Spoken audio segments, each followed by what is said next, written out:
there, and welcome once again. Next module. This one, I think we're going to go over a little bit of a review right now. We've covered a lot of stuff and covered a lot of ground, so we need to kind of take stock of where we are and where we've been. So by now, we now know 4 chords in the key of G. One of the ones we've just learned was a C add 9. So we went through that. You can either play it like this.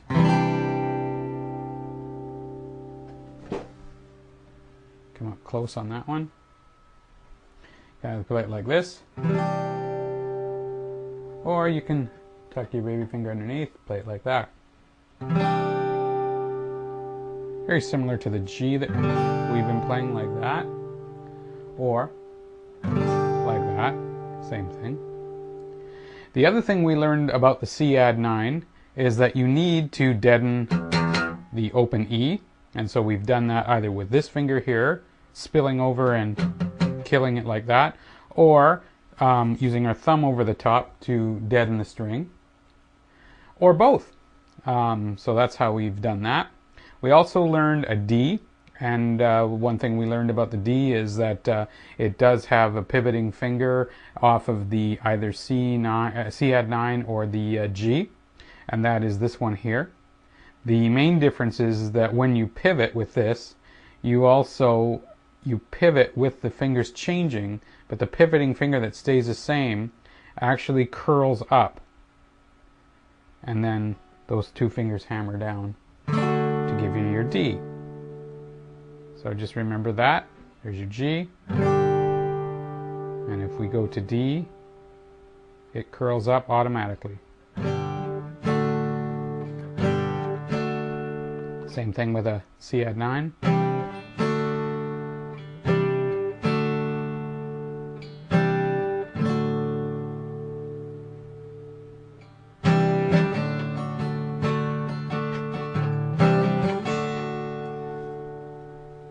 Now, like I said, we've learned 4 chords. The first one, of course, is our good old E minor, G, C add 9, and D.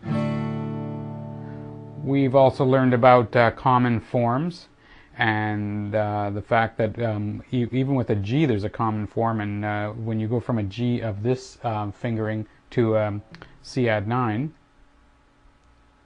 you have these 2 as a common form. So, let's see, we also learned our first strum, and that was basically 1, miss, 1, 2, miss, 1, 2, 3. 1, miss, 1, 2, miss, 1, 2, 3. And it becomes this.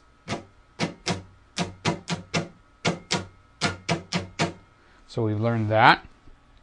We've also employed, again, because we're missing, that creates a rhythmic rest.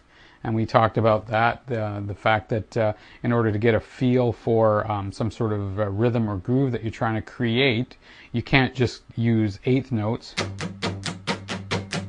or you can't just use quarter notes, because it becomes boring after a while.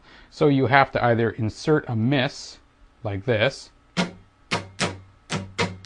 or you could also insert a chop, and we talked about that. So if we went to our G, there's our G, and so we could insert a chop on a G, and you would do that like this. And again, a chop is nothing more than that. So it's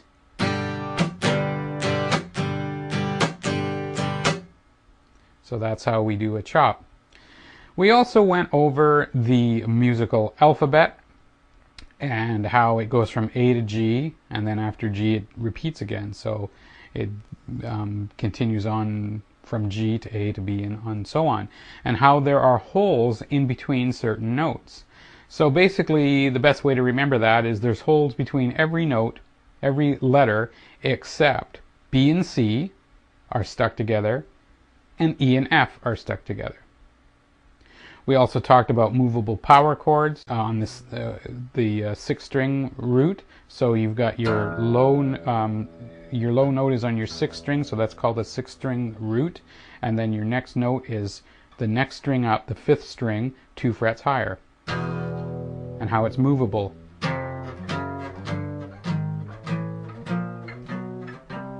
So as you move up, every one of those is a chord.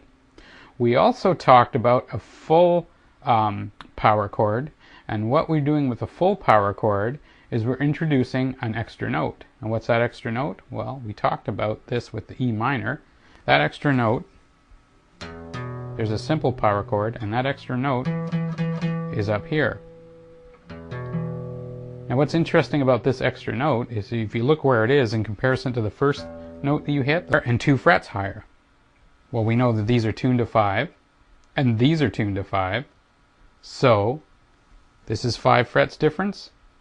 If you go from here to here, that's 10 frets difference, and if you add 2 more, it's 12 fret difference. And what we've said about a 12 fret difference is that it's an octave. So if I play this note here, the low note, and this note on the D string, those are both E's. Those are both F's, both F sharps, both G's, both G sharps, both A's, and so on and so on.